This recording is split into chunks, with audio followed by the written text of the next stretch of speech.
amor por la libertad, lleno de gusto por compartir con ustedes este momento y lleno de ganas de poner el ejemplo para la libertad, para llegar a la libertad, no al certificado, no al grado, no a la beca, no a puntos en el Sistema Nacional de Investigadores o de Creadores, a llegar a ser lo que estoy destinado a ser. El primer punto de la escolaridad. El segundo de la razón, el mito como llegar a dar razón de la sinrazón. El mito como una aproximación que no nos deje aislados en esa mitad del cerebro hegemónica en nuestros días y que nos permita establecer puentes de nuevo entre nuestro hacer creativo, en nuestro ser libres, en nuestro ser imaginativos, en nuestro ser niños, con la madurez que representa ser niños. Jugar con la seriedad que jugábamos nuestros primeros juegos y jugarlo con intensidad, con pasión, con dedicación, con el coraje de amar la libertad. Este camino de la razón, esta predominancia del ser humano como el que tiene explicaciones para sí mismo, para la historia, para los fenómenos, es el camino que enseñan las universidades vivas, es el camino que institucionalmente está previsto para ser parte, para ser sustancia de los planes de estudio. Darle cabida a la libertad de decir no, darle cabida a la libertad de imaginar, darle cabida a ese rigor del discurso lógico, científico, consistente, pero que se desvanece al primer soplo de imaginación. Ciertamente la emoción de la poesía predomina en el texto. Ciertamente la razón ha sido como una especie de erradicar continuamente de mi vida. Me formé como técnico, como arquitecto, estudié las matemáticas, la ingeniería, los sistemas, y de eso me he mantenido. A lo largo de los pasados 30 años he sido asesor de subsecretarios, de directores, de funcionarios, de empresarios, para hacer sistemas de información, para planear, para racionalizar lo que cuentan, las utilidades, para garantizar las condiciones de acumulación y reproducción del capital. Como urbanista, como arquitecto, me he dedicado a optimizar la tasa de retorno del capital inmobiliario invertido por metro cuadrado de suelo urbano. De eso trato de alejarme, Alberto. Trato de recuperar la condición de amateur, de ingenuo, de poeta, sin abandonar la lógica, sin abandonar la razón, pero descreyendo de una forma permanente, cada vez más de ella. Insisto, no negándola, no dejándola de lado. Nuestro amado, nuestro admirado Federico nos enseña en sus bigotes, en esos bigotes de Nietzsche, la abundancia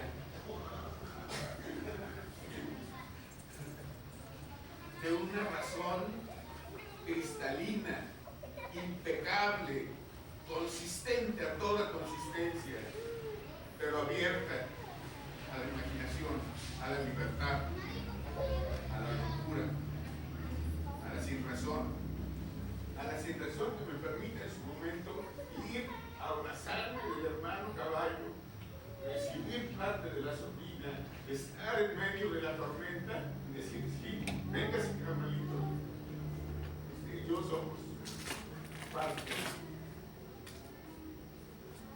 Vencer. Y me toca pastorearlo.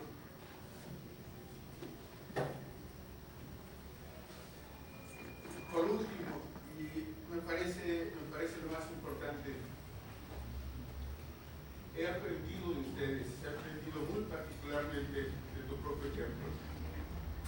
si hay alguien apasionado, si hay alguien que se emociona en estas sesiones, a más de uno de aquí nos consta, eres tú. Sin abandonar la consistencia, sin abandonar la razón, que te da la mucha experiencia, que te da las muchas tablas de la docencia, que te da la dedicación de una vida a esta área de conocimiento para la cual yo soy un aprendiz, soy un aficionado, soy un amateur, pero gozoso de entrarle a la cascarita. Yo, de brazo.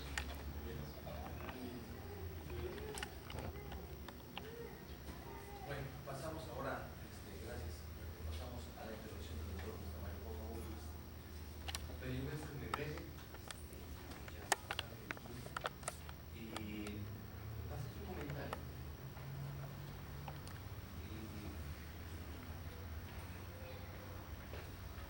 Desde mi punto de vista, y retomo algo de lo que decía el doctor hace un momento, a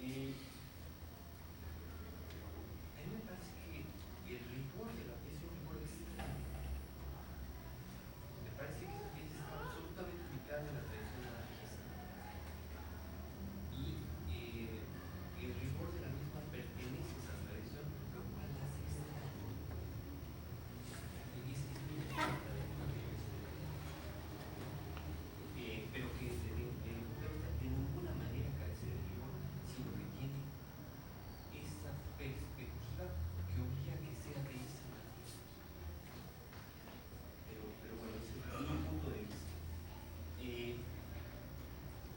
Yo, en tanto como responsable de haberlo convencido también de estar aquí, lo hice a partir de esto que dice Heidegger cuando trabaja en Nietzsche, también Kant de la metafísica, cuando habla de Nietzsche como el último metafísico, señala que precisamente sin él no hubiera podido plantear en las formas que plantea, es decir, se requiere a veces de dar ciertos pasos para poder pasar a otra cosa. Y aquí sí es donde se encuentra el elemento que yo me voy a permitir criticar de la tesis, porque si bien estoy un poco de acuerdo con lo que decía Alberto, es muy clara la tesis la crítica al progreso, entendida como aspiración a cada vez más sin límite que no puede llegar sino a la debacle.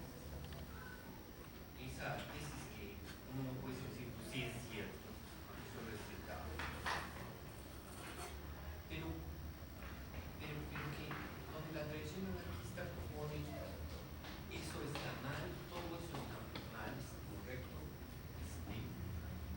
y aspira, plantea utopía.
es bonito, me gusta, pero a muchas personas, sobre todo de los que están en los lugares de decisión en nuestro país, es lo mejor que se les ocurre. Es el elemento de transición para poder. Y yo pienso que no está, mi particular punto de vista es que eso no está mal, si no se pierde lo que. Si se cree que eso es lo único, ya es el plato, la receta donde hay que llegar, eso está perdido. Pero si no, si es un escalón para llegar a otro punto, me parece que no es el problema. Entonces, lo que acabo de plantear en crítica a la posición anárquica, al anarquismo, y es que somos solos a los anarquistas. Los plantean en una nube.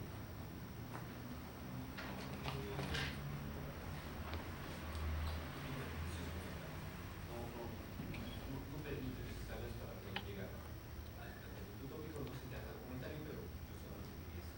Sí, creo que me das pie a una oportunidad a reconocer y agradecer una de las enseñanzas sustantivas que mi permanencia en el CIDEN he tenido. Hasta ahora, el discurso de la razón es hegemónico de la ciencia. Sin embargo, está ahí el concepto de tradición. Las tradiciones que se alimentan de la conversación. Vean ustedes, en el argumento científico, en el argumento matemático, demostramos la verdad y es incontrovertible. La razón, adecuadamente establecida, con los componentes en su lugar de una estructura, son inobjetables. La razón científica se ha sobrepuesto a todas las otras tradiciones del pensamiento, particularmente a esa tradición que surge de la conversación. En las conversaciones no hay árbitro, no hay nada que demostrar, ninguno es autoridad, nadie nos pide credenciales para entrar a la conversación. En la conversación se puede divagar, o se puede ser muy claro y muy consistente en el argumento, pero en la conversación no es lo importante ganar, sino apostar. La conversación es el origen de las tradiciones. Las tradiciones del pensamiento son precisamente las afluentes de nuestras culturas. Habitamos la cultura del español por una conversación de generaciones, por una conversación de pertinentes y de impertinentes, de imaginativos y de oportunistas, de poderosos y de anarquistas. Darle cauce, darle oportunidad a que la tradición se exprese. Los anarquistas tipo Stirner, yo y mi propiedad, están extintos. El anarquista republicano, el anarquista que apuesta por la municipalidad, por el poder municipal, el anarquista que respeta las tradiciones en las que está inserta, porque dialoga en ellas, surge en ellas y las defiende desde su propio interior. Tenemos en nuestro seminario de filosofía política pendiente hoy precisamente una exposición alrededor del concepto de soberanía y de libertad. En mi personal punto polémico de vista, el municipio es libre porque es soberano. Ya sé que jurídicamente esto tiene implicaciones que llevan a consecuencias desastrosas. Ahí está el reciente ejemplo de los mangoneados y ninguneados acuerdos de San Andrés, puestos a la disposición del universitario, legislador que terminó diciendo qué es lo que queda vigente. Pero está aquí en la polémica la tradición del municipalismo libertario, la tradición de nuestro municipio libre, la tradición del Modacanati, la tradición del coronel Alberto Santa Fe, la tradición de Miguel Mejía, la tradición de Villavicencio, la tradición de los Flores Magón, la tradición de Praxedis Guerrero, la tradición de Zapata. En México decimos anarquismo diciendo zapatismo. No es gratuito que en 1868, del otro lado de nuestro volcán, se creara una comunidad de anarquistas, furieristas, lectores de Bakunin, lectores de Proudhon, que crearon sus propias condiciones de cooperativismo, de apoyo mutuo, de práctica política que el presidente Juárez se encargó de exterminar. Hay una práctica política del anarquista, una práctica política que, como a los gays o a los fármacos dependientes, nos deje salir del closet, que nos deje expresarnos claramente. El anarquismo está negado por la tradición del pensamiento gubernamental. El anarquismo está confundido con la tradición del pensamiento liberal. Vean ustedes si no Enrique Krauze Radical declarándose anarquista. Vean ustedes si no el anarcocapitalismo como una manifestación política que qué más quisiera el Banco Mundial, el Fondo Monetario, que qué más quisiera Washington. Pero también está el anarquismo desde abajo, está el anarquismo del barrio, está el anarquismo del vecino, está el anarquismo de la familia, está el anarquismo del republicanismo, de nuestra propia tradición histórica, tan mencionada, pero tampoco respetada. El 115 constitucional es un orgullo para nuestra cultura y es un reto para nuestra práctica política. Es un reto para que efectivamente le demos pie, le demos cabida, logremos hacer de nuestros municipios municipios libres, donde sea la comunidad la que manda y donde los gobernantes son simples administradores de las decisiones que la propia comunidad toma. Por un anarquismo práctico, por un anarquismo cercano, por un anarquismo que está inserto en las conversaciones y en la tradición del pensamiento que nuestro país tiene una vieja, antigua historia. Ciertamente, Alberto, tienes razón. ¿Cómo pensar en un Fray Bartolomé que dice, tráiganse negros que no tienen alma, porque los prietitos sí tienen alma? ¿Cómo olvidar su periodo de comendero? ¿Cómo olvidar sus propios bienes?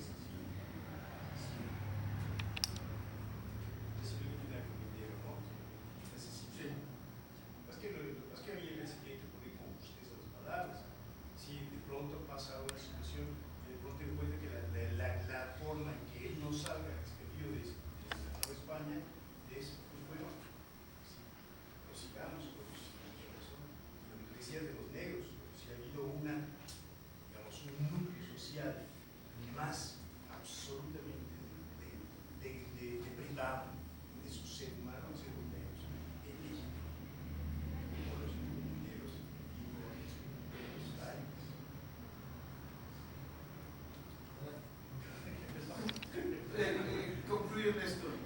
La tradición del pensamiento es el resultado de las conversaciones entre las generaciones y es tan válida como la tradición del pensamiento lógico científico. Son distintas. Que uno sea hegemónico y dominante no quiere decir que sea así para siempre.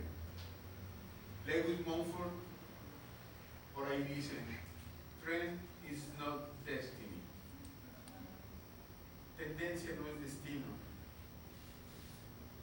Y las tendencias que florecen en los Estados Unidos, hay un condado en los Estados Unidos que es un condado libertario, que el dólar no tiene la misma vigencia que las horas Ítaca, que el jardinero puede ir al dentista con sus horas de trabajo, que uno puede cambiar la chuleta o el transporte por las horas de trabajo en la propia comunidad. Está funcionando el centro, en el corazón de la bestia que nos dejó saber Martín. Hay una fuerte tendencia del surgimiento del republicanismo, y el republicanismo es la apertura a la diversidad cultural, diversidad política, multipartidismo. No es diálogo multicultural. El diálogo multicultural surge desde abajo, porque desde arriba, perdónenme los dioses, solo se desprende mierda.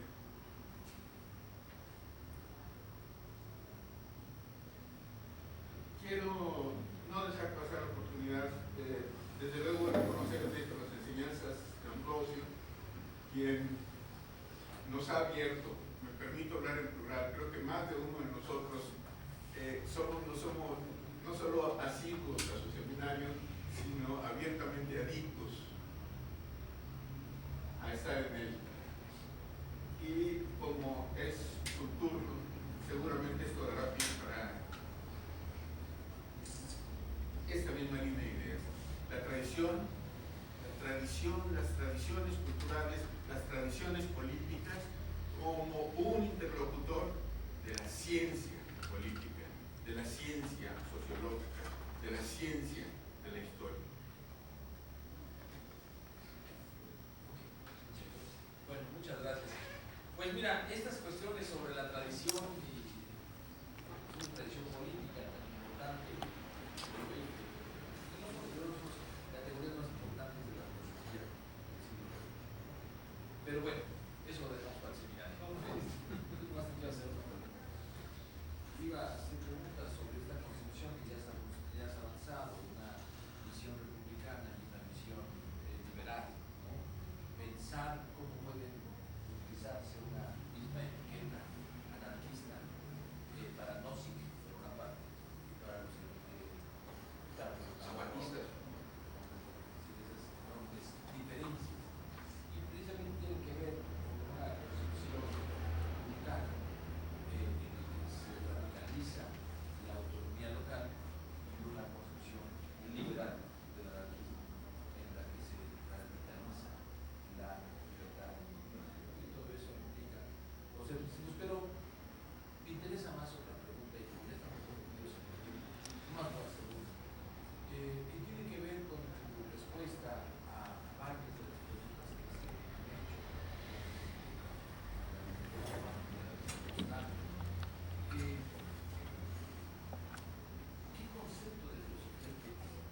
forma de ejercer el ser.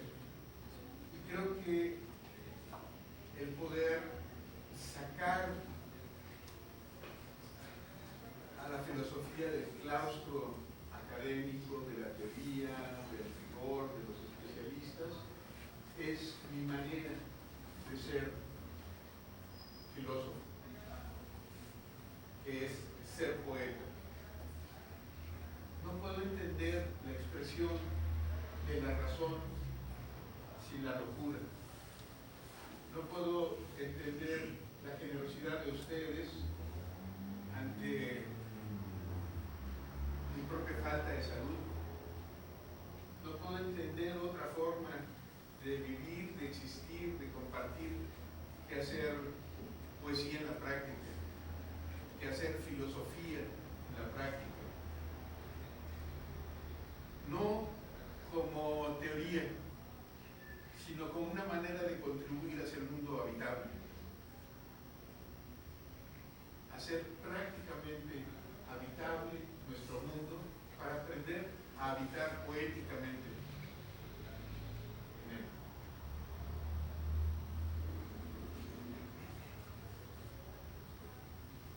¿Algo más? Puede ser todo. Agradecer como al principio, quisiera concluir ante tu ausencia, Ambrosio, ante tu ausencia, rememorar, vamos a hacer una efeméride de este 9 de febrero, de este inicio de la escena trágica, de la muerte del general Fernando Reyes y de los 35 años que le lleva a Alfonso Reyes a escribir su oración del 9 de febrero. Y quiero compartirla contigo, quiero compartirla con Luis, quiero compartirla con todos los que no tenemos físicamente a nuestro Padre, sino en nuestro anhelo de tenerlo, conocerlo tanto. ¿En qué rincón del tiempo nos aguardas?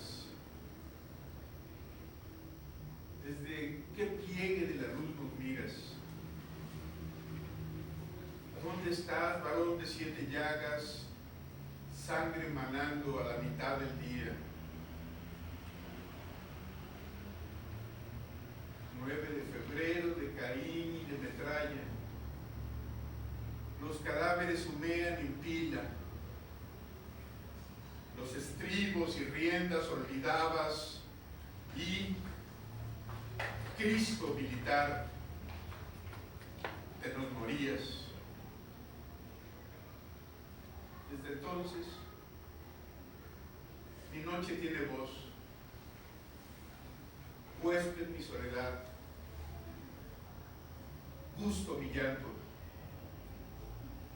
Y si sigo viviendo desde entonces, es porque en mí te llevo, en mí te salvo, y me hago adelantar como empellones en el afán de poseerte tanto.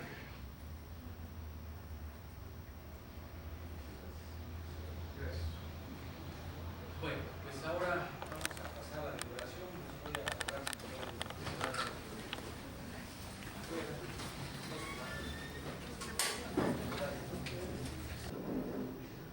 algunos sí no sé, no sé si.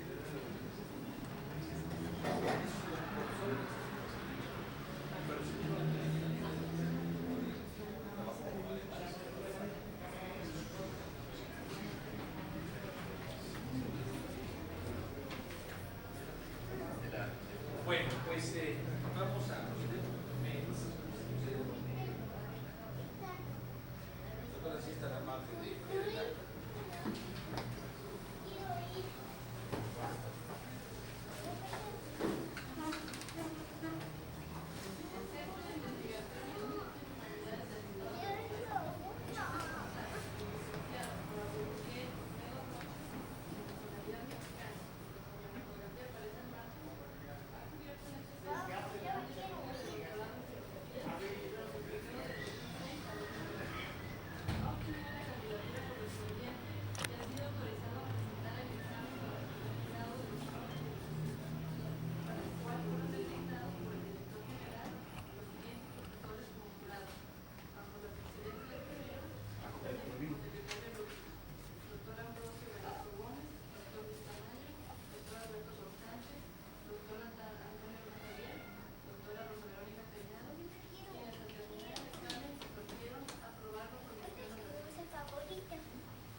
Si me voy a llego a las 1 de la mañana a mi casa. Y mañana en la mañana no hay manera de irse.